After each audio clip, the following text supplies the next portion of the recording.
Daily ರೊಟೀನಿಂದ ಅಥವಾ ಜವಾಬ್ದಾರಿಗಳಿಂದ ಅಥವಾ ಬೆಳಗ್ಗೆ ಎಬ್ಸೋವಂಥ ಅಲಾರಾಮಿಂದ ಒಂದು ಎಸ್ಕೇಪ್ ಬಟನ್ ಹೊತ್ತು ನಾವು ಹೊಡ್ತಿರೋದು ಒಂದು ಸಣ್ಣ ವೆಕೇಷನ್ಗೆ.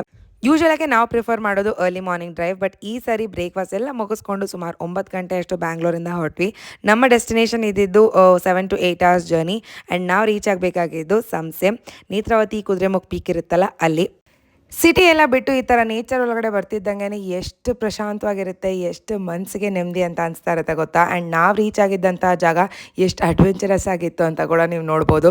ಫೈನಲಿ ನಮ್ಮ ಸ್ಟೇಗೆ ರೀಚ್ ಆದ್ವಿ. ಸ್ಟೇ ಡೀಟೇಲ್ಸ್ ಆಗಲಿ ಅದ್ರ ಬಗ್ಗೆ ರಿವ್ಯೂಸ್ ಆಗಲಿ ಎಲ್ಲನೂ ನಾನು ಲಾಂಗ್ ವೀಡಿಯೋದಲ್ಲಿ ಪೋಸ್ಟ್ ಮಾಡ್ತೀನಿ.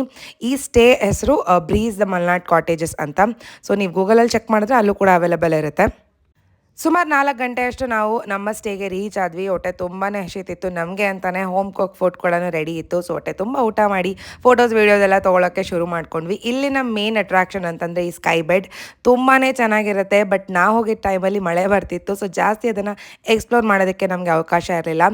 ಬಟ್ ಇಲ್ಲಿ ಮಲ್ಕೊಂಡಾಗ ಆ ಫೀಲ್ ಅಥವಾ ಆ ಎಕ್ಸ್ಪೀರಿಯನ್ಸೇ ಬೇರೆ ಲೆವೆಲಲ್ಲಿರುತ್ತೆ. ಇಲ್ಲಿ ನೆಟ್ವರ್ಕ್ ಅಂತೂ ಕಂಪ್ಲೀಟ್ಲಿ ಝೀರೋ ಇತ್ತು. ಸೊ ನನಗೇನು ಅಷ್ಟಾಗಿ ಅವಶ್ಯಕತೆ ಇರಲಿಲ್ಲ. So I was completely okay with it. But ಬರೋರಿಗೆ ಅಂತಂದರೆ ನೋಡಿಕೊಂಡು ಜಿಯೋ ಆ ಥರ ಏನಾದ್ರು ತೊಗೊಂಬಂದರೆ it will be better. So ಹೀಗೆ ಕಾಲ ಕಳೀತಾ ಮಾತಾಡ್ತಾ ನೇಚರ್ ಮಧ್ಯದಲ್ಲಿ ಒಂದು ಒಳ್ಳೆ ಕ್ವಾಲಿಟಿ ಟೈಮ್ನ ಸ್ಪೆಂಡ್ ಮಾಡಿದ್ವಿ. ನೋಡ್ತಾ ನೋಡ್ತಿದ್ದಂಗೆ ಮಳೆ ಬರುತ್ತೆ, ನೋಡ್ತಾ ನೋಡ್ತಿದ್ದಂಗೆ ಬಿಸಿಲು ಕೂಡ ಬರುತ್ತೆ. ತುಂಬಾ ಚೆನ್ನಾಗಿತ್ತು ವೆದರ್ ಮಾತ್ರ. Very very very beautiful. And ಸಂಜೆ ಆಗ್ತಿದ್ದಂಗೆ ನಮಗೆ ಬಜ್ಜಿ ಎಲ್ಲ ಪ್ರೊವೈಡ್ ಮಾಡಿದ್ರು, ಕಾಫಿ ಟೀ ಎಲ್ಲ ಪ್ರೊವೈಡ್ ಮಾಡಿದ್ರು. ಹೀಗೆ ರಿಲ್ಯಾಕ್ಸ್ ಮಾಡ್ತಾ ಆಲ್ಮೋಸ್ಟ್ ಡಿನ್ನರ್ ಟೈಮ್ ಆಗೋಗಿತ್ತು. ಸೊ ಡಿನ್ನರ್ ಎಲ್ಲ ಮುಗಿಸ್ಕೊಂಡು ಕ್ಯಾಂಪ್ ಫೈರ್ ಹಾಕ್ಕೊಟ್ಟಿದ್ರು. ಅಲ್ಲಿ ಎಂಜಾಯ್ ಮಾಡ್ತಾ ಹಾಡುಗಳನ್ನ ಕೇಳ್ತಾ ಅವತ್ತಿನ ದಿನನ ಹೀಗೆ ಎಂಡ್ ಮಾಡಿದ್ವಿ. Thank you so very much for watching and do subscribe to my channel.